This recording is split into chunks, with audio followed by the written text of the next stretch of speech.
அனைவருக்கும் வணக்கம். இன்னைக்கு நம்ம பார்க்க போகிறது லெசன் 3 பற்றி தான். ஸ்போக்கன் இங்கிலீஷ் பற்றி பார்த்தீங்க அப்படின்னா நிறைய பேருக்கு இனிஷியலாக நிறைய டவுட்ஸ் இருக்கும். எப்படி வார்த்தைகளை நம்ம உருவாக்குறது, அது எப்படி ஃபார்ம் பண்ணுறதுங்கிற அந்த பேசிக் டெக்னிக் உங்களுக்கு கொஞ்சம் இன்னுமே உங்களுக்கு ஒரு புரிபடாததாக இருக்கும். நான் கொடுக்கக்கூடிய ஃபார்மேட் எல்லாமே பார்த்தீங்க அப்படின்னா ஒரு வார்த்தையை கொடுத்து, அதாவது வாட் அப்படிங்கிற அந்த கேள்வி வார்த்தையை கொடுத்து அதுக்கு பக்கத்தில் கொடுக்கக்கூடிய இந்த வார்த்தை ஒரே பேட்டர்னில் தான் வரும். நீங்கள் ஃபஸ்ட்டு பார்த்தீங்க அப்படின்னா ஆர்யூ பேட்டர்ன் இருக்கும், அதுக்கப்புறம் இஸ் யுவர் பேட்டர்ன் வந்துச்சு. இப்போ வாஸ் யுவர் பேட்டர்னில் தான் நான் உங்களுக்கு சொல்லித்தர போகிறேன். ஸோ நீங்கள் பண்ண வேண்டியது ஒன்றுமே இல்லை. நீங்கள் இந்த வார்த்தையை நீங்கள் ரெகுலராக நீங்கள் உங்களோட சென்டென்சஸில் நீங்கள் பயன்படுத்திக்கிட்டே இருக்கணும். ஒன்று மட்டும் நல்லா புரிஞ்சுக்கோங்க, நீங்கள் எவ்வளோக்கு எவ்வளோ நீங்கள் ப்ராக்டிஸ் பண்ணுறீங்களோ அவ்வளோக்கு எவ்வளோ நீங்கள் ரொம்ப சுலபமாக நீங்கள் இங்கிலீஷ் கற்றுக்கலாம். அதனால் நீங்கள் எவ்வளோ முடியுமோ நீங்கள் ப்ராக்டிஸ் பண்ணுங்கள். அப்புறம் கோல்டன் ரூல்ஸில் சொன்ன ஃபார்மேட்ஸ் எல்லாத்தையுமே கம்பல்சரியாக நீங்கள் டெய்லி ப்ராக்டிஸ் பண்ணணும். டெய்லி இங்கிலீஷ் நியூஸ் பேப்பர் சரியோ தப்போ நல்லா சவுண்டாக வாசிங்க. ஏன்னா உங்களோட ஓக்கல் அதுக்கு தகுந்தாப்பில் அது மன்னிக்கும், உங்களோட ஓக்கல் அதுக்கு தகுந்தாப்பில் அது ட்ரெயின் ஆனால் மட்டும்தான் உங்களுக்கு அந்த இங்கிலீஷ் வார்த்தைகளோட உச்சரிப்பு ரொம்ப தெளிவாக கொஞ்சம் ஈஸியாகவும் வரும். அதனால் தயவுசெய்து கோல்டன் ரூல்ஸை கொஞ்சம் ஃபாலோ பண்ணுங்கள். கோல்டன் ரூல்ஸ் என்ன அப்படின்னு உங்களுக்கு தெரிஞ்சிருக்கும். இந்த வீடியோவோட ஆரம்ப பகுதியில் அதுக்கு தனியாகவே ஒரு வீடியோ போட்டிருக்கேன், அதனால் அதை கொஞ்சம் பாருங்கள். அப்புறம் வாட்ஸ் யுவர் பேட்டர்ன் பார்த்தீங்க அப்படின்னா இவ்வளோ நாள் ஆர் அண்ட் இஸ் பேட்டர்னில் பார்த்தோம் இல்லையா, அது எல்லாமே ஒன்று அந்த நிகழ்வு நடந்துட்டு இருக்கும், இல்லைன்னா நடந்து கொஞ்ச நாள் ஆயிருக்கும், இல்லைன்னா ஃப்யூச்சர் பற்றி பேசியிருப்போம். என்ன பண்ணலான் இருக்க, என்ன மாதிரி பிளான் பண்ணியிருக்க, ஏன் எதுக்கு அப்படின்ட்டு ஃப்யூச்சரை பேஸ் பண்ணி தான் இருக்கும். ஆனால் இப்போ நம்ம பார்க்க போகிற இந்த வாஸ் பார்த்தீங்க அப்படின்னா பாஸ்ட்டை பேஸ் பண்ணி இருக்குது. ஸோ ஃபஸ்ட்டு நம்ம பார்த்த அந்த ஆர்யூ பேட்டர்ன், அதுக்கப்புறம் இஸ்யூ பேட்டர்ன் எல்லாமே ஒரே ஃபார்மேட்டான ஸ்டைல், அதாவது ப்ரெசண்ட்டில் நீங்கள் கொடுக்கக்கூடிய சென்டென்ஸ் பகுதிகள். ஆனால் வாஸ்யோ பேட்டர்ன் மட்டும் பார்த்தீங்க அப்படின்னா முடிந்து போன பகுதிகளை பற்றி பேசுறது. இதில் நிறைய வெரைட்டி இருக்குது. நீங்கள் டென்ஸை பற்றி நீங்கள் பார்த்தீங்க அப்படின்னா நிறைய டென்சஸ் இருக்குது, ஆனால் நீங்கள் அதுக்குள்ளெல்லாம் போகணும்னு அவசியமே இல்லை. இந்த வாஸ்யோர் பேட்டர்னை மட்டும் நல்லா நீங்கள் ஃபிக்ஸ் பண்ணிக்கிட்டீங்கன்னா பாஸ்டில் ஏதாவது நிகழ்வுகள் நடந்ததுன்னா நீங்கள் இந்த மாதிரி சென்டென்சஸை நீங்கள் ஃபார்ம் பண்ணலாம். சரி, இப்போ நீங்கள் நல்லா கவனிங்க. இப்போ வாட் வாஸ் யோர் அப்படிங்கிறது தான் ஒரு பேட்டர்னோட ஸ்டைல். வாட் வாஸ் யோர் அப்படின்னா வாட் அப்படின்னா என்னன்னு நான் சொல்லியிருக்கேன். வாஸ் யோருங்கிறது பார்த்தீங்க அப்படின்னா முடிந்து போன நிகழ்வை பற்றி பேசுறது. அதாவது யோர் அப்படிங்கிறப்போ ஒரு குறிப்பிட்ட நபருடைய முடிந்து போன விஷயங்களை பற்றி பேசுறது. வாட் வாஸ் யோர் பிளான் அப்படின்னு நம்ம கேட்குறோம். வாட் வாஸ் யோர் பிளான் அப்படின்னு கேட்குறப்ப அந்த நிகழ்வு முடிஞ்சு போச்சு. உன்னுடைய பிளான் என்னவாக இருந்தது அப்படின்னு நம்ம கேட்குறோம். அப்போ இருந்தது அப்படிங்கிறப்போ அந்த நிகழ்வு முடிந்துடுச்சு. அப்போ நம்மளோட பதில் எப்படி இருக்கும்?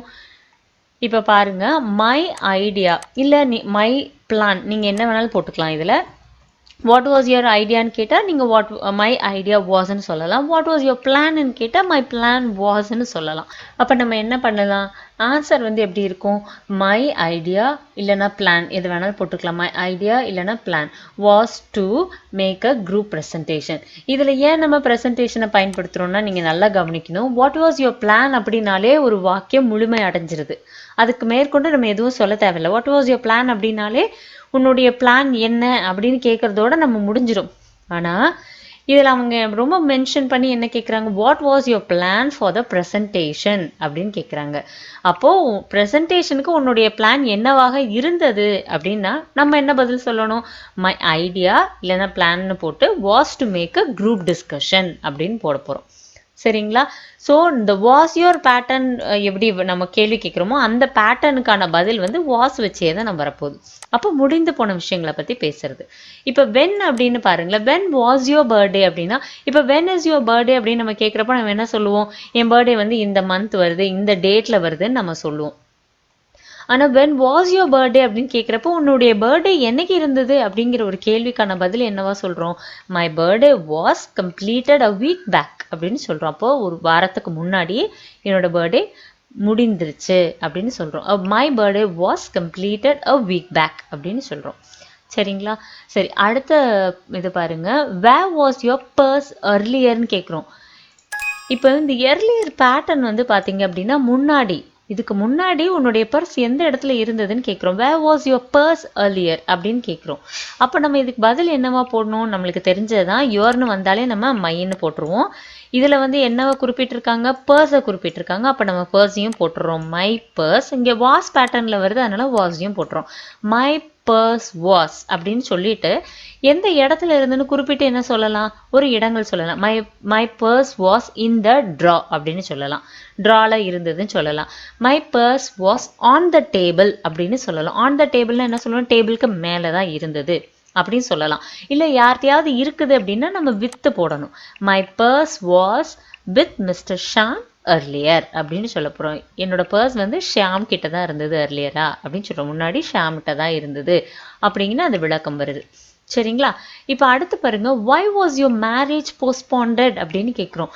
ஏன் உன்னுடைய மேரேஜ் வந்து போஸ்ட்போண்ட் ஆயிடுச்சு அப்படின்னு கேட்குறோம். போஸ்ட்போண்டட்னா என்ன? மறுதேதிட்டு மாற்றி வைக்கப்பட்டுள்ளது அப்படின்னு வருது. why was your marriage postponed அப்படிங்கிறப்போ ஒரு காரணம் வரும் இல்லையா? ஒரு காரணம், ஒரு ரீசன் ஏரியா வரப்போ நம்ம என்ன இந்த டியூ அப்படிங்கிற வார்த்தையை போடுவோம். டியூ டு அப்படின்னு போடுவோம், இல்லை பிகாஸ் அப்படின்னு போடுவோம். இந்த ரெண்டு வார்த்தைகளுமே வந்து நம்ம அடிக்கடி பயன்படுத்துவோம். ஏன் நேற்று நீ சைக்கிளில் வந்த? நான் ஏன்னா என்னோட வண்டி ரிப்பேரு அப்படின்னு நம்ம சொல்லுவோம்ல. ஏன்னா அப்படின்னு சொல்கிறோம்ல, அந்த வார்த்தை தான் பிகாஸ், டியூ டு அப்படின்னு சொல்கிறோம். சரிங்களா? இப்போ இந்த வார்த்தையில் பாருங்க, why was your marriage postponed. எப்போவுமே யூஸ் பண்ணக்கூடிய why was-அ போட்டாச்சு. why was your நம்ம போட்டிருக்கோம். ஏன் உன்னுடைய அப்படின்னு கேள்வி நம்ம என்னென்ன வார்த்தைகள் பயன்படுத்தலாம்? why was your marriage postponed அப்படின்னு நம்ம கேட்கலாம். மேரேஜ் அப்படின்னு why was your marriage-ன்னு அந்த அர்த்தம் முழுமையாகலை இல்லையா? அதனால நம்ம என்ன சொல்கிறோம்? போஸ்ட்போண்டட். போஸ்ட்போண்டட்னா ஏன் மறுதேதிட்டு போட்டிருக்காங்க அப்படின்னு நம்ம கேட்குறோம். அப்போ பதில் என்னவாக இருக்கும்?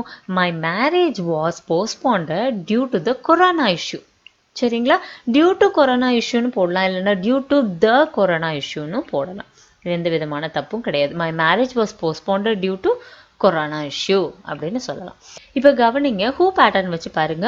Who was your manager last year அப்படின்னு கேட்குறோம். அப்போ இந்த லாஸ்ட் இயர்னு வரப்பே என்ன நடக்குது அப்படின்னா முடிந்து போன விஷயங்களை பற்றி இப்போ பேசுகிறோம். அப்போது லாஸ்ட் இயர் அப்படிங்கிற பேட்டர்ன் வந்து முடிஞ்சிருச்சு. Who was your manager last year அப்படின்னு கேட்குறப்போ இங்கே யோர் வரப்போ மை போட்டுறோம். My manager was mister Sham last year அப்படின்னு சொல்கிறோம். சரிங்களா? வாஸ்ன்னு சொன்னக்கப்புறம் நம்ம சொல்லணும், ஏதோ ஒரு பேர் சொல்லி ஆகணும் இல்லையா? நம்ம யார் மேனேஜர்னு கேட்குறப்போ நம்ம கண்டிப்பாக ஒரு பேர் சொல்லணும். பேருக்கு முன்னாடி கண்டிப்பாக மிஸ்டர் போடணும். My manager was mister Sham last year அப்படின்னு சொல்லணும். அடுத்த பேட்டர்ன் பாருங்க, how was your match yesterday. உன்னுடைய மேட்ச் நேற்று எப்படி இருந்தது அப்படின்னு கேட்குறாங்க. அப்போ எஸ்டர்டேங்கிற வார்த்தையும் முடிந்து போன விஷயத்தை பற்றி பேசுது. புரியுதுங்களா? How was your match yesterday? My match was very good yesterday அப்படின்னு சொல்லலாம். இல்லை my match was very bad yesterday அப்படின்னு சொல்லலாம். ஸோ இந்த மாதிரி பேட்டர்ன் ரகங்கள் இருக்குது பார்த்தீங்களா? இது எல்லாமே வந்து கொஸ்டின் அண்ட் ஆன்சர் பேட்டர்னாக இருக்குது. டெய்லி லைஃப்பில் நீங்கள் இதெல்லாமே பயன்படுத்தலாம். இப்போ நீங்கள் இந்த வாஸ் யுவர் பேட்டர்னில் பார்த்தீங்கன்னா, அதாவது பாஸ்ட் டென்ஸில் ஏகப்பட்ட டென்ஸ் இருக்குங்க. பாஸ்ட் டென்ஸ் இருக்குது, பாஸ்ட் கண்டினியூஸ் டென்ஸ் இருக்குது, பாஸ்ட் பர்ஃபெக்ட் டென்ஸ் இருக்குது அப்படின்னு ஏகப்பட்டது இருக்குது. ஆனால் நம்ம அதெல்லாம் பயன்படுத்தணுங்கிற அவசியம் இல்லை. ஏன்னா நம்ம படிக்கிறது ஸ்போக்கன் இங்கிலீஷ் தான். ஸோ ஓரளவுக்கு நம்ம பேச கற்றுக்க ஆரம்பிச்சிட்டோம் அப்படின்னா எந்த இடத்துல நம்ம வாஸ் போடணும், எந்த இடத்துல பாஸ்ட் பர்ஃபெக்ட் டென்சஸில் பயன்படுத்தணும், ஹேவ் எங்கே படுத்தணும், ஹேட் எங்கே பயன்படுத்தணும் அப்படிங்கிறது நம்மளுக்கு போக போக தெரிய ஆரம்பிச்சிடும். ஆனால் இது எல்லாமே பேசிக் பேட்டர்ன். நான் சொல்லித்தர பேட்டர்ன் எல்லாமே வந்து பார்த்தீங்கன்னா ரொம்ப ரொம்ப பேசிக்கான இங்கிலீஷ் பேட்டர்ன் தான் சொல்லித்தரேன். அதனால் இதில் சிரமப்படுறதுக்கு எதுவுமே இல்லை. நல்லா வாட்ச் பண்ணிங்க, நல்லா ப்ராக்டிஸ் பண்ணிங்க அப்படின்னா மேக்ஸிமம் 30 to 40 டேஸில் நீங்கள் இதை தாராளமாக பேச கற்றுக்க ஆரம்பிச்சிருவீங்க. சரிங்களா? ஸோ இந்த பேட்டர்ன் ஸ்டைல் எல்லாமே வந்து கொஸ்டின் அண்ட் ஆன்சர் ஃபார்மேட்டில் தான் உங்களுக்கு கொடுக்குறேன். முடிஞ்ச வரைக்கும் நீங்கள் இதில் புதுசாக கொஸ்டின் ஃபார்ம் பண்ணி பேச ட்ரை பண்ணுங்கள். வீட்டில் இதை அடிக்கடி உபயோகப்படுத்துங்க. சிரிக்கிறாங்கன்னு தயவுசெய்து வெக்கப்பட வேண்டாம். அதனால் தயவுசெய்து இது ஃபுல்லாத்தையும் இந்த பேட்டர்ன் ஸ்டைலை ஃபாலோ பண்ணுங்கள். ஈஸியாக நீங்கள் கொஸ்டின் ஃபார்ம் பண்ணி ஆன்சரும் அதுக்கு நீங்கள் சொல்லி பழகுங்க. இதில் ஏதாவது டவுட்ஸ் இருந்தால் கீழே மென்ஷன் பண்ணுங்கள். நன்றி.